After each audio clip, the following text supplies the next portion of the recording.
A waiting game now inside the federal courthouse in Brunswick following a day of closing arguments in an emotionally charged hate crimes trial of the three men convicted of murdering Ahmaud Arbery.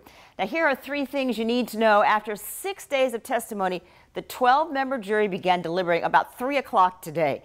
They must consider 5 separate counts against the 3 defendants, and their verdict for each one must be unanimous. On your side's Ann Schindler has been in the courtroom all day, and she joins us live now. Ann?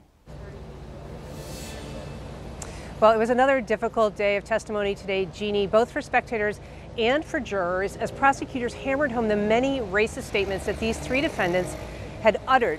Her argument that was not only the reason that they chased them, but also the reason that they showed no remorse after they killed him. Now, prosecutor Tara Lyons said today that the defendants didn't show Arbery the compassion they would a hunting dog that they'd hit with their truck. She said they offered him, quote, not a touch, not a tear, not a kind word, or even a prayer as he lay dying in the middle of the street. And she ran through a litany of racist terms the men used, saying that was what the men thought of when they saw Arbery, a bit of testimony that caused his mom to cry out in court.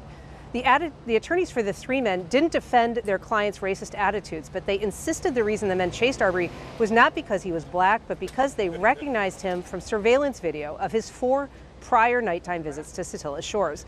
They also told jurors that while they may hold the defendants responsible for Arbery's death, this is not a murder trial, and that is not an issue for them to consider. Instead, prosecutors have to prove the defendants were trying to deprive Ahmaud Arbery of his right to use the public street, specifically because of his race.